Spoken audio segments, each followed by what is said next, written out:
Air force की तैयारी करने वाले धुरंधरों, मैथ की सारी टेंशन खत्म, क्योंकि बलून मैथ्स वर्ड 3 आपकी प्रिपरेशन करा रहा है मैथ की लूसेंट की बुक से, वो भी बिल्कुल फ्री।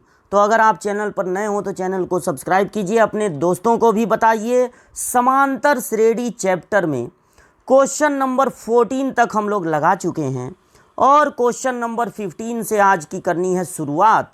तो ये देखिए क्वेश्चन नंबर 15 आपके सामने है। 21, 18, 15 के कितने पदों का योगफल शून्य होगा। पूछा जा रहा है कि अगर पहला पद हो 21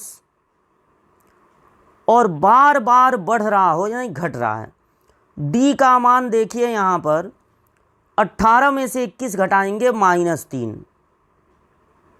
तो कितने पदों का योगफल शून्य होगा। तो मान लिया जाए कि n पदों का योगफल शून्य होगा।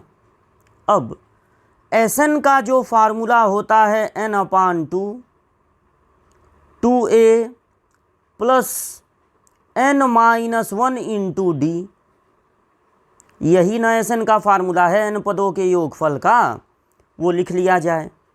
और जब इस n/2 को इधर भेजेंगे 0 के तरफ तो 0 हो जाएगा, तो केवल बच गया 2a, a की जगह क्या रखना है 21, n-1 n का मान निकालना है और d की जगह क्या रखना है -3 बराबर 0। ये जब इधर आए ना n/2 तो 0 में गुणा भाग हो के 0 हो गया। अब यहाँ पर गुणा करने पर हो गया 40 2 42 और -3n और +3 बराबर 0। 42 में 3 जुड़ेगा 45 और -3n को इधर भेजेंगे तो हो जाएगा 3n, 3 से 45 कटेगा 15, तो n बराबर हो गया 15। यानी कितने पदों का योगफल होगा शून्य, तो 15 पदों का योगफल होगा शून्य। इस सी विकल्प पे लगा देना है टिक और ये पूरा सॉल्यूशन आपके सामने है, इसको कर लीजिएगा नोट। हम लोग बढ़ते हैं आगे क्वेश्चन नंबर 16 की ओर। 16 क्वेश्चन बहुत आसान, 7 और 9 का समांतर माध्य पूछ रहा है। 7 और 9 का समांतर माध्य का मतलब होगा दोनों को जोड़कर 2 से भाग। दो संख्याओं का समांतर माध्य होता है दोनों को जोड़कर 2 से भाग, तो 8 पर आपको लगा देना है टिक। ये जो सी ऑप्शन है वो है सही और सॉल्यूशन बस इतना सा है, तो इसको नोट कर लीजिएगा। बढ़ते हैं आगे, देखते हैं अगला क्वेश्चन। तो ये देखिए अगला क्वेश्चन 17वां क्वेश्चन, बहुत ही आसान। x + y x - y का समांतर माध्य। तो अगर आपको x + y और x - y का समांतर माध्य निकालना है तो दोनों को जोड़कर 2 से भाग दे देंगे। ये +y - y कट गया, बचा 2x और जब इसको 2 से भाग देंगे तो बचेगा x, यानी x ऑप्शन सही है, x ऑप्शन पे लग जाएगा टिक। और देखिए नेक्स्ट क्वेश्चन क्या है, इसको नोट कर लीजिएगा। 18th क्वेश्चन है कि a² b² c² अगर AP में है तो a/b + c b/c + a c/a + b किस में होंगे। तो एकेडमिक लेवल पे ये प्रूव करने के लिए आता है कि अगर ये तीनों समांतर श्रेणी में हैं तो सिद्ध करो ये भी समांतर श्रेणी में होंगे, वरना आपको बार बार ये चेक करना पड़ेगा कि अरे ये एपी में है कि नहीं। GP HP तो अभी पढ़े ही नहीं, GP HP तो अभी पढ़े ही नहीं, जानते ही नहीं हैं। तो अगर आप इसमें से इसको घटाएं और इसमें से इसको घटाएं तो आप देखेंगे कि दोनों बराबर आ रहे हैं, और यही होती है समांतर श्रेणी की पहचान। अगर इसमें से इसको घटाने पे इसमें से इसको घटाने पर बराबर आ रहा है तो यानी ये तीनों राशियां होंगी समांतर श्रेणी में। तो ये आप याद कर लीजिए कि a² b² c² अगर समांतर श्रेणी में हैं तो ये तीनों भी होंगे समांतर श्रेणी में। अब क्वेश्चन नंबर 19, क्वेश्चन नंबर 19 क्या है, ABC समांतर श्रेणी में है तो ये किस में होंगे। देखिए अगर ABC समांतर श्रेणी में हैं तो एक कोई चीज़ लेकर, जैसे ए बी सी लेकर अगर आप तीनों को भाग दे दें, अगर ए बी सी से तीनों को भाग दे दें तब भी ये समांतर श्रेणी में ही रहेगा। तो यहाँ ए कटेगा, बचेगा 1/BC, यहाँ पर बी कटेगा 1/AC और यहाँ पर सी कटेगा 1/AB। तो इस तरह से अगर ए बी सी समांतर श्रेणी में हैं तो 1/BC, 1/CA, 1/AB ये तीनों भी होंगे समांतर श्रेणी में। तो समांतर श्रेणी वाले विकल्प पे आपको लगा देना है टिक। ठीक। अच्छा, क्वेश्चन नंबर 20, यदि किसी समांतर श्रेणी में पदों की कुल संख्या 2n+1 हो तो उसके विषम पदों के योगफल एवं सम पदों के योगफलों का अनुपात कितना होगा। अगर किसी समांतर श्रेणी में कुल पद हैं 2n+1 तो 2n+1 क्या होता है, 2n+1 एक विषम संख्या होती है। तो उसके विषम पदों का मतलब है पहला पद, तीसरा पद, पांचवां पद, सातवां पद का योगफल और सम पदों का योगफल, मतलब कि दूसरा पद, चौथा पद, छठवां पद, उनका अनुपात कितना होगा। तो देखिए, अगर आपके पास हैं 2n+1 पद, कुल पद हैं, पहले ध्यान से समझिए कि अगर आपके पास कुल पद हैं 2n+1 और इसको आप बांटना चाहते हैं विषम पदों में और सम पदों में, विषम पदों में और सम पदों में बांटना चाहते हैं, तो फिर आपको जो 2n है उसका आधा यानी n इसको दे दीजिए, n इसको दे दीजिए, और ये जो 1 बच रहा है वो विषम वाले में चला जाएगा। क्योंकि अगर मान लीजिए 1 2 3 4 5 6 7 पद हैं तो जब आप पहला, तीसरा, पांचवां, सातवां लेंगे तो उसमें 4 पद आएगा, लेकिन इसमें 3 ही पद आएगा, यानी कि 4 पहला वाला जो है विषम उसको 1 हमेशा ज़्यादा मिलेगा। तो ये जो 1 है वो विषम वाले में चला जाएगा और आधा आधा बट के सम विषम दोनों को मिल जाएगा। अब आपको क्या करना है, विषम पदों के योग T1, T3, T5 और सम पदों के योग यानी T2, T4, T6, इनमें निकालना है अनुपात। तो अगर आपकी श्रेणी है a+d, यही समांतर श्रेणी होती है, a+2d, a+3d, तो जब आप विषम पदों को जोड़ेंगे तो पहला पद a होगा, लेकिन जब सम पदों को जोड़ेंगे तो पहला पद a+d हो जाएगा। और सुनिए, जब आप विषम पदों को जोड़ेंगे तो 2d बढ़ेगा और जब सम पदों को जोड़ेंगे तब भी 2d ही बढ़ेगा। तो अब ध्यान से सुनिए, जो आप Sn का फार्मूला पढ़े हैं, जो आप Sn का फार्मूला पढ़े हैं n पदों के योगफल का,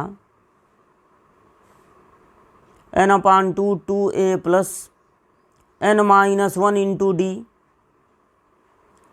जब ये फार्मूला आप लगाएंगे विषम पदों को जोड़ने में तो n की जगह n+1 लिखेंगे, क्योंकि विषम वाले में पदों की संख्या n+1 थी, और a की जगह a ही लिखेंगे, क्योंकि विषम वाले में पहला, तीसरा तो a ही होगा पहला पद, और n की जगह n+1 लिखेंगे, -1 इंटू d, d की जगह आपको क्या लिखना है, 2d। अच्छा, जब आप सम पदों को जोड़ेंगे तो n की जगह n ही रहेगा, क्योंकि सम वाले को n पद ही मिलेंगे, देखिए n पद ही मिला है, और सम वाले में पहला पद a नहीं होगा, पहला पद a+d होगा, पदों की संख्या n होगी, लेकिन इसमें भी सार्वंतर कितने का हो जाएगा, 2D का।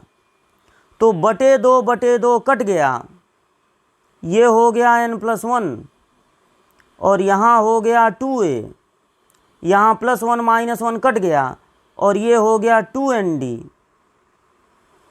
नीचे हो गया n, यहाँ पर आ गया 2a + 2d और यहाँ पर हो गया 2nd, ब्रैकेट तोड़ दे रहे हैं, -2d। इसकी ज़रा 1-2 बार प्रैक्टिस आप कर लीजिएगा। अब देखिए 2a + 2nd ऊपर, 2a + 2nd नीचे कट गया, सिर्फ क्या बच गया, n+1/n। तो इसमें कई बातें आपको दिमाग में बैठा के रखनी है। एक तो जब 2n+1 पद रहेंगे तो विषम वाले को मिलेगा n+1 पद, सम वाले को मिलेगा n पद। दूसरी बात ये, जब आप विषम पदों को अलग जोड़ेंगे, सम पदों को अलग जोड़ेंगे, तो विषम वाले में पहला पद a होगा, लेकिन सम वाले में पहला पद a + d होगा। अब तीसरी बात जो ध्यान रखनी है कि दोनों में ही विषम पदों को जोड़िए या सम पदों को, उसमें d की जगह 2d रखाएगा क्योंकि उसका सार्वंतर हो जाएगा 2d। तो ये आप नोट कर लीजिएगा और 2-3 बार इसको लगाकर प्रैक्टिस कर लीजिएगा। ये बहुत पॉपुलर क्वेश्चन है, अक्सर कंपटीशन में पूछा जाता है, एकेडमिक लेवल पर भी पूछा जाता है। तो इतना नोट करिएगा। बढ़ते हैं आगे अगले क्वेश्चन की ओर। तो क्वेश्चन है कि 100 और 500 के बीच ऐसी कितनी संख्याएं हैं जो 7 से विभाज्य हैं किंतु 21 से नहीं। देखिए 100 और 500 के बीच अगर आपको पता लगाना है कि कितनी संख्याएं 7 से विभाज्य हैं, 7 से, तो आप एक काम कीजिए, दोनों का जो डिफरेंस है 400, उसको 7 से भाग दे दीजिए। 500 और 100 का जो अंतर है उसको अगर आप 7 से भाग दे देते हैं और दशमलव तक नहीं ले जाते हैं, मतलब शेषफल कुछ बचता है तो उसको छोड़ देंगे, तो आपको पता चल जाएगा कि कितनी संख्याएं 100 और 500 के बीच 7 से विभाज्य होंगी। और अगर इसी 400 को आप 21 से भाग दे दें तो आपको पता चल जाएगा कि कितनी संख्याएं होंगी जो 21 से विभाज्य होंगी। बस इन्हीं दोनों को घटा दीजिए तो पता चल जाएगा कितनी संख्याएं हैं जो 400 से विभाज्य हों 7 से विभाज्य होंगी लेकिन 21 से नहीं। तो अब 400 इसमें से ले लिया जाएगा कॉमन, तो बचेगा 1/7 - 1/21। अब 400 कॉमन ले लिए हैं, 7 और 21 का एलसीएम होता है 21, 7 त्रिक 21 और माइनस 21 एक कम 21, तो 3 में से 1 घटेगा 2, 2 का गुणा हो जाएगा 800, 800 को 21 से भाग देना है भाई, 800 को 21 से भाग देना है। तो जब आप 800 को 21 से भाग देंगे तो पहले 3 बार में जाएगा, 3 एक कम 3, 3 दूनी 6, बचेगा 17, और फिर 8 बार में जाएगा, 8 एक कम 8, 8 दूनी 16, शेषफल को आपको छोड़ देना है। ये जो 38 मिल रहा है वही आपका आंसर होगा कि 100 और 500 के बीच में 38 संख्याएं होंगी जो 7 से विभाज्य होंगी लेकिन 21 से नहीं। तो ये सॉल्यूशन आपके सामने, इसको कर लीजिएगा नोट। बढ़ते हैं आगे। क्वेश्चन नंबर 22वां ये रहा आपके सामने। किसी समांतर श्रेणी के p पदों का योगफल q पदों के योगफल के बराबर हो तो उस समांतर श्रेणी के p + q पदों का योगफल कितना होगा। तो देखिए p पदों का योगफल q पदों के योगफल के बराबर है। p पदों का योगफल q पदों के योगफल के बराबर है, तो n पदों का योगफल होता है n/2, 2a + n - 1 × d। हर n की जगह p लिखेंगे और ठीक उसी तरह यहाँ पे n/2 2a प्लस n की जगह यहाँ पर लिखेंगे q, तो n-1 इंटू डी। अब ये देखिए अपान टू कैंसिल हो गया, यहाँ पर p है 2a है और इस ब्रैकेट को तोड़ दीजिए तो PD माइनस डी। यहाँ पर q है 2a है और इस ब्रैकेट को तोड़ दीजिए तो QD माइनस डी। अब ये बड़ा वाला ब्रैकेट तोड़ दीजिए 2AP plus P square D minus PD। ये 2AQ plus Q square D minus QD। अब 2AP के पास 2AQ को भेज दीजिए और ये जो P स्क्वायर डी है उससे जो मिलता जुलता है Q स्क्वायर डी, उनको एक पास कर दीजिए और माइनस PD के पास भेज दीजिए इसको, तो प्लस हो जाएगा उधर जाके प्लस QD। एक तरह की चीज़ें, जैसी तीन चीज़ें इधर हैं वैसे ही तीन चीज़ें इधर हैं, तो हम लोग करेंगे क्या, एक तरह की चीज़ों को एक पास करके कॉमन ले लेंगे। तो यहाँ पर कॉमन है 2a बचेगा p माइनस क्यू, यहाँ पर कॉमन है d तो बचेगा p square minus Q square, यानी एक ब्रैकेट में p प्लस क्यू और एक ब्रैकेट में p माइनस क्यू। और माइनस है यहाँ पे तो माइनस पहले लिखना पड़ेगा और उसके बाद इसमें कॉमन है d, तो जब माइनस के बाद ब्रैकेट लगेगा तो चिन्ह बदल जाएगा। अब आप देख लीजिए कि सब में से यहाँ आपको p माइनस क्यू दिख रहा होगा कॉमन, तो p माइनस क्यू सब में से हम लोग ले लिया जाए कॉमन, तो बचेगा यहाँ पर 2a, यहाँ पर बचेगा d और ये p प्लस क्यू, तो हो जाएगा PD प्लस QD और यहाँ पर बच जाएगा माइनस d, बराबर हो गया 0। और अब दो चीज़ों का गुणनफल 0 है, तो एक बार ये a है, एक बार पहले वाले को 0 करेंगे तो p बराबर आएगा q, और एक बार दूसरे वाले को 0 करेंगे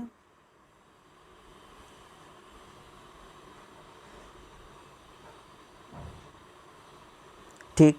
ये जो पहला वाला आपको मिला है ना p बराबर q, एकदम फालतू चीज़ है। फालतू चीज़ क्यों है, क्योंकि p और q बराबर हैं। आप कह रहे हैं p पदों का योगफल q पदों के योगफल के बराबर है, अब फिर कह रहे हैं p बराबर q, तो यानी आप ये बोल रहे हैं 10 पदों का योगफल 10 पदों के योगफल के बराबर है, 5 पदों का योगफल 5 पदों के योगफल के बराबर है। तो ये कोई बात होती है, ये तो हमेशा होगा। 5 पदों को जोड़ेंगे फिर 5 पदों को जोड़ेंगे तो अलग अलग थोड़ी ना आएगा। तो ये एक बकवास चीज़ है, p बराबर q, इसको छोड़ देंगे, यही काम का है। और अब हम लोगों को क्या पता लगाना है, हम लोगों को पता लगाना है p प्लस क्यू पदों का योग। तो हम लोगों को पता लगाना है p प्लस क्यू पदों का योग, यानी SP प्लस क्यू। अब देखिए जो फार्मूला होता है n/2, n की जगह हम लोगों को रखना है p प्लस क्यू, तो 2a प्लस n-1 होता है, तो यहाँ पर हो जाएगा p प्लस क्यू माइनस 1 और इंटू डी, इसको आप नोट कर लीजिए p प्लस क्यू बाई 2, और ये हो गया 2a प्लस इस ब्रैकेट को तोड़ेंगे तो PD plus QD minus D. अब देखिए इसी चीज़ का मान 0 आया है, ये जो चीज़ है इसी चीज़ का मान 0 आया है। जब आप यहाँ पर 0 रखेंगे इसकी जगह तो 0 का गुणा होकर 0 हो जाएगा, यानी p प्लस क्यू पदों का योगफल आएगा 0। तो 0 आपका आंसर है, 0 पे लगा देंगे टिक। और ये थोड़ा बड़ा क्वेश्चन है, बहुत पॉपुलर क्वेश्चन है, इसको आप कर लीजिएगा नोट, वीडियो को रोक के। बढ़ते हैं हम लोग आगे, देखा जाए क्वेश्चन नंबर 23वां कितना है। किसी समांतर श्रेणी के p पदों का योगफल q है और q पदों का योगफल p है, तो इसको आप ऐसे लगाइए। तो पूछा क्या है, p प्लस q पदों का योग। देखिए इसको डिलीट करने पहले, वो कह रहा p पदों का योगफल q है, तो मान लीजिए 10 पदों का योगफल 20 हो और 20 पदों का योगफल 10 है, ऐसा ही सिचुएशन है ना। तो 10 पदों का योगफल होगा n/2 2a प्लस कुछ भी मान लीजिए, मतलब 15 पदों का योग 12, 12 पदों का योग 15, इस तरह से मान लीजिए। तो n/2 2a प्लस n-1 यानी 9 इंटू डी, ये बराबर कितना हो गया 20। अब ये 5 बचेगा, यानी 2a प्लस 9d बराबर होगा 20 को 5 से भाग दे दीजिए 4, ये पहला हो गया। और 20 पदों का योगफल 10 है, तो 20 पदों का योगफल मतलब 20/2, और ये हो गया 2a प्लस 20 में से घटेगा 19d, ये बराबर है 10। अब ये दोनों कटेंगे 10 बार में, और 10 से ये 10 भी कट जाएगा, तो 2a प्लस 19d बराबर आ जाएगा 1। ये हो जाएगा समीकरण 2। फिर इसके बाद आप दोनों समीकरणों को घटा दीजिए। समांतर श्रेणी में जब दो समीकरण बनते हैं दोनों घटा दिया जाता है। तो 9d में से 19d घटेगा तो बचेगा -10d बराबर होगा 4 में से 1 घटेगा 3, तो d का मान आ गया -3/10। ठीक, अब क्या करना है, अब आपको निकालना है p प्लस q पदों का योग। p प्लस q पदों का योग, तो यहाँ पर p हम लोग माने हैं 10 और q माने 20, यानी 30 पदों का योग। तो 30 पदों का योग होगा 30/2 2a प्लस 30 में कम कर दीजिए 29d, क्योंकि n-1 इंटू डी होता है। अब ये बच गया 15, और 2a की जगह लिख दीजिए 1 - 19d, 1 - 19d, और ये प्लस हो गया 29d। 29d में से 19d माइनस होगा तो बचेगा 10d, तो 15, और ये हो गया 1 - 10d, 1 + 10d। अब d की जगह रख देना है -3/10, तो जब आप d की जगह रखेंगे -3/10 तो 10 10 कट जाएगा, 3 बचेगा। तो -2 और 15 का गुणा होगा -30, यानी -p + q। 30 क्या है, p + q है। p को हम मान लिए थे 10 और q को मान लिए थे 20, तो -30 का मतलब है -p + q। तो p + q पदों का योगफल होगा -p + q। तो इसी क्वेश्चन पे -p + q, इस डी ऑप्शन पे आपको लगा देना है टिक, और ये पूरा सॉल्यूशन आपके सामने कर देना है। इसी तरह चालाकी से इस क्वेश्चन को लगाएंगे तब ये जल्दी से लगेगा। ठीक, बढ़ते हैं अगले क्वेश्चन की ओर, इसको आप नोट कर लीजिएगा वीडियो रोक के। बढ़ते हैं अगले क्वेश्चन की ओर। 60 और 360 के बीच कितनी विषम संख्याएं होंगी? तो भाई 360 में से 60 घटा दीजिए, तो उसके बीच जो संख्याएं होंगी आधी सम होंगी आधी विषम होंगी, तो इसको 2 से भाग दे दीजिए, तो 150 संख्याएं विषम होंगी, यानी बी ऑप्शन पे लग जाएगा टिक। ठीक, अब एक क्वेश्चन बचा है 25वां।